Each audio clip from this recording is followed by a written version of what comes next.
selection is being conducted. A point is reached where no effort is good enough without a pull-up by the higher members. Most members never proceed beyond this point and never learn the real secret purpose of the group. The frozen member from that point on serves only as a part of the political power base, as indeed he has always done. You may have guessed by now that initiation is a way to determine who can and cannot be trusted, and who will be moved up to take part in the manipulation of the world. There are many methods of deciding that. I'm going to skip over those simply because they're not that important.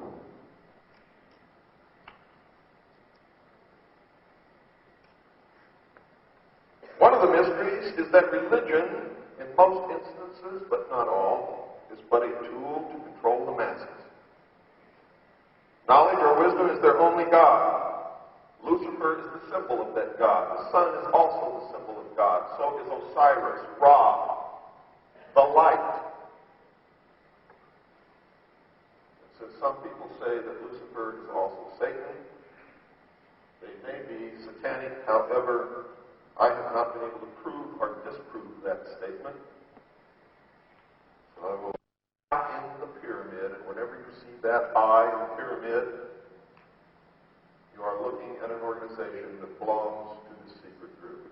Whether you call it Freemasonry or the Ancient Order of the Rose and Cross or the Knights Templar or the Sovereign Military Order of the Knights of Malta or the Knights of St. John of Jerusalem, it makes no difference.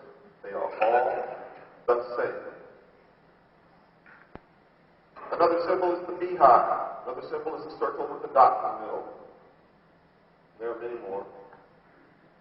But the pyramid with the all-seeing eye is the most prevalent, the one that you will see probably most often.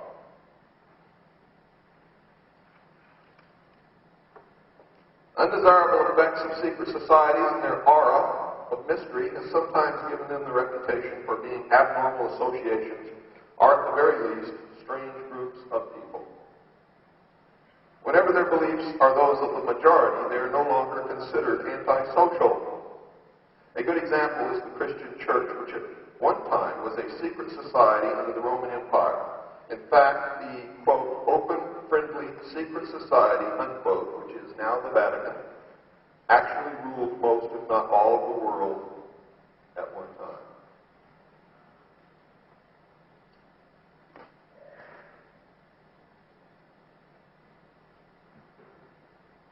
Since the beginning of recorded history, governmental bodies of every nation have been involved in maintaining the status quo to defend the establishment against minority groups that sought to function as states within states or to oust the constituted authority and take over in its place.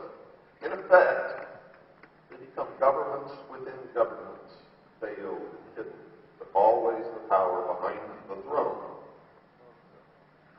Many of these attempts have succeeded, but have not always lasted. Man's desire to be one of the elect is something that no power on earth has been able to lessen, let alone destroy. And that is one of their greatest powers. It is one of the secrets of secret societies. It is what gives them a political base and lots and lots of clout.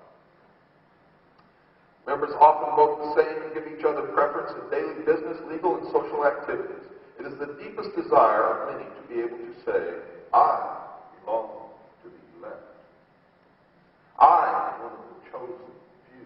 I know secrets that you do not know. I am one of the masters. Houses of worship and sacrifice existed all throughout the ancient world. They were in fact temples built in honor of the many gods. Gods were there for the people. The priests knew the true esoteric knowledge and gave the people the exoteric, or the common interpretation. Esoteric means secret or hidden, and the people were never given it. These buildings functioned often as meeting places for philosophers and mystics who were believed to possess the secrets of nature. These men usually banded together in seclusive philosophic and religious schools and were known as the mysteries.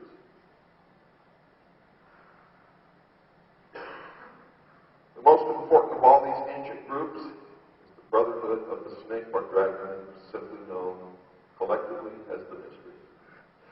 snake and dragon are symbols that represent wisdom. The father of wisdom is Lucifer, also called a light bearer. And this is where the deception begins to come in, because Christ said that he was the light. That's why so many people get confused. I am of the light, therefore I cannot be wrong. Which light? Which light are you with? And who taught you about that light? And what does it mean? Because I can guarantee you, most of us only see the exoteric interpretation, not the real meaning. And many people are following the darkness, believing that they are with the light.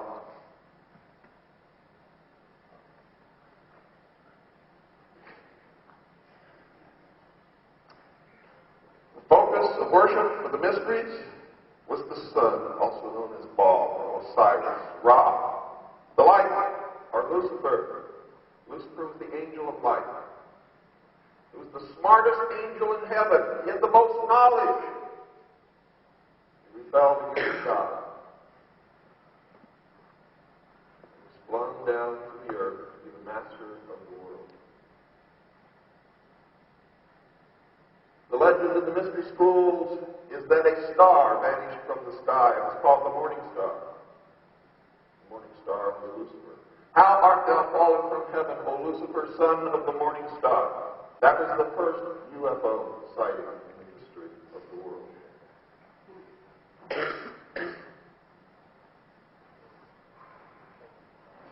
The sun is the representation of their God. Osiris was represented by the sun. That's a quote from Albert Pike. How art thou fallen from Lucifer, how art thou fallen from heaven, O Lucifer? Isaiah 14, verse 12. It is claimed that after Lucifer fell from heaven, he brought with him the power of thinking as a gift for mankind. Quote from Fred Giddings from his book Symbolism in Occult Art. Most of the greatest minds that ever lived on this earth were initiated into the society of mysteries by secret and sometimes dangerous rites, some of which were very cruel. Some of the most famous were known as Osiris, Isis, Subsection, Civil, Elasis, and Baal. Plato was one of those initiates, and he describes some of the mysteries and his own initiation in his writings. Plato's initiation encompassed 3 days of entombment in the Great Pyramid, during which time he died symbolically, was reborn, and was given secrets that he was to preserve. Plato's writings are full of information on the mysteries. Manly P. Hall, 33rd degree Mason, stated in his book, The Secret Teachings of All Ages, that, quote, the illumined of antiquity entered its portals as men, they came forth as gods, unquote.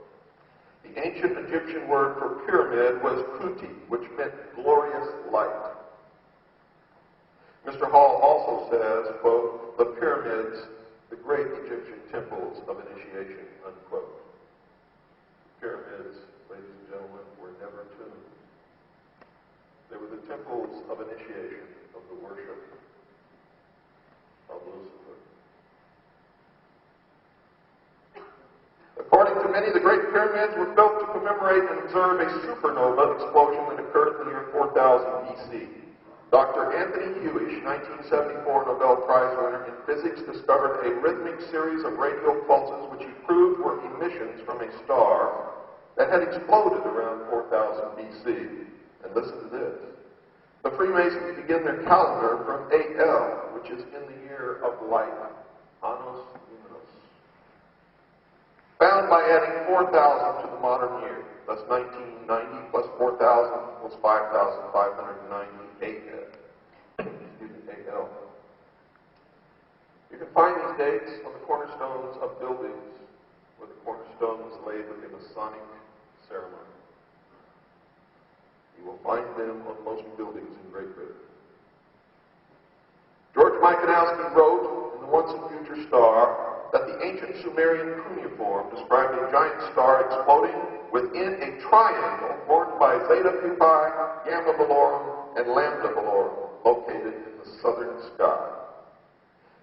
And the same